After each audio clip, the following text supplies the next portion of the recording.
Assalamualaikum teman-teman. Selamat datang di channel YouTube Rena Aulia. Jangan lupa ya, di like, comment, subscribe, and share.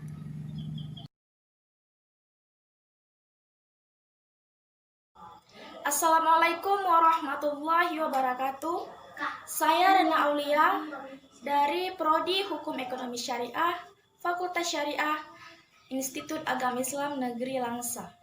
Nah, di video ini saya akan menyelesaikan tugas mata kuliah Hukum Pidana. Di sini juga saya akan memaparkan hasil dari makalah kelompok kami. Salah satunya anggotanya saya, kalau itu kelompok 1, yang berjudul Batas-batas berlakunya aturan pidana menurut dalam perundang-undangan.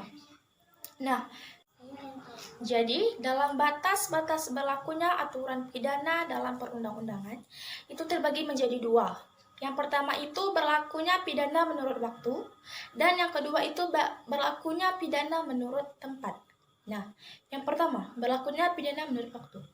Dalam ini ketentuannya itu diatur dalam pasal 1 KUHP yang berbunyi, tidak ada suatu perbuatan dapat dihukum melainkan atas kekuatan pidana dalam undang-undang yang ada terdahulu daripada perbuatan itu.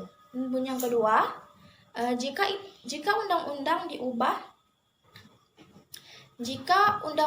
diubah setelah perbuatan itu dilakukan, maka pada tersangka dikenakan ketentuan yang menguntungkan baginya.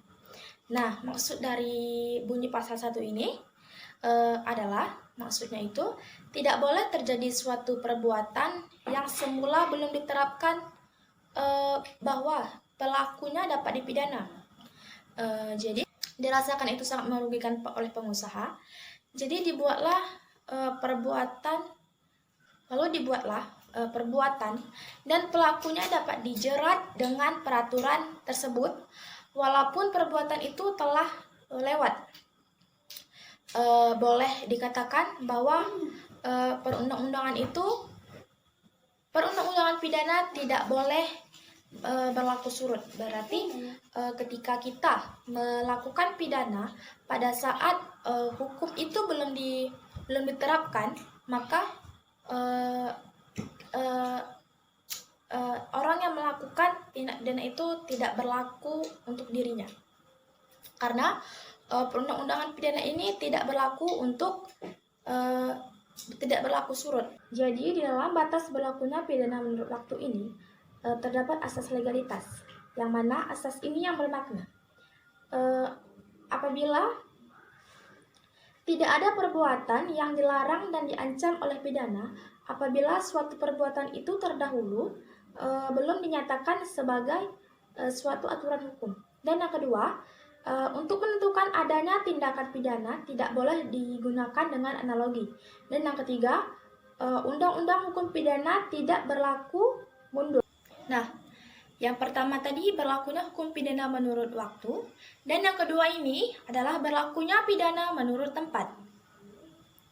Dalam ini terdapat 4 asas. Yang pertama itu asas teritorial, yang kedua asas perlindungan, yang ketiga asas personal, dan yang keempat asas universal.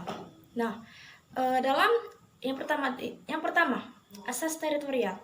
Nah, pada asas ini, yang dimaksud dengan asas ini itu bermakna pidana suatu negara berlaku di wilayah negara itu sendiri. Disebutkan dalam pasal 2 dan 3 KUHP yang berbunyi, wilayah tidak memperdulikan siapapun yang melakukan tindak pidananya.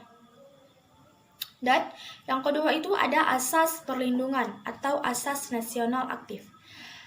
Asas ini bermakna bahwa melindungi keamanan kepentingan hukum Indonesia. Nah, asas ini terdapat pasal 3 KUHP, yaitu yang berbunyi, tidak semua kepentingan hukum itu dilindungi, hanya kepentingan vital dan kepentingan yang penting yang berhubungan dengan kepentingan umum. Yaitu contohnya dalam pasal 4 KUHP, yaitu terjaminnya keamanan negara dan kepala negara beserta wakilnya.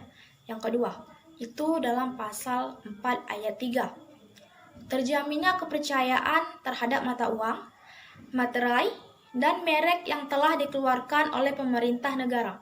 Yang ketiga, terjaminnya alat-alat pelayaran Indonesia terhadap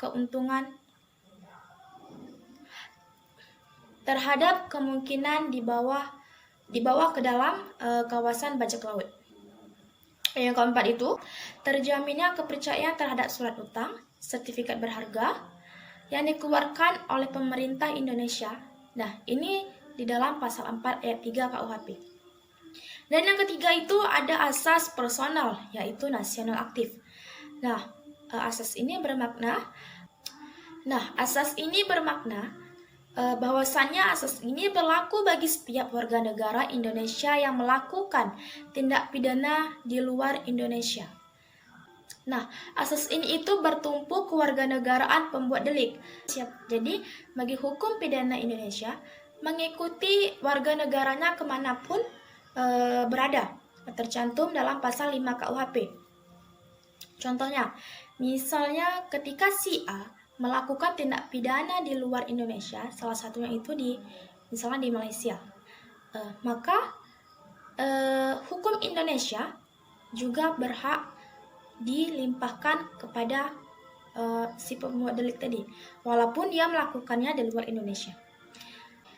Nah, yang keempat itu ada pasal universal, yaitu suatu negara memiliki yuridiks atau pelaku kejahatan dimanapun dan kapanpun kejahatan itu dilakukan, siapapun pelaku maupun korbannya. Sekian saja hasil dari pemaparan makalah saya. Jika ada kekurangan, saya mohon maaf. Ini hanya seadanya. Saya akhiri. Wassalamualaikum warahmatullahi wabarakatuh.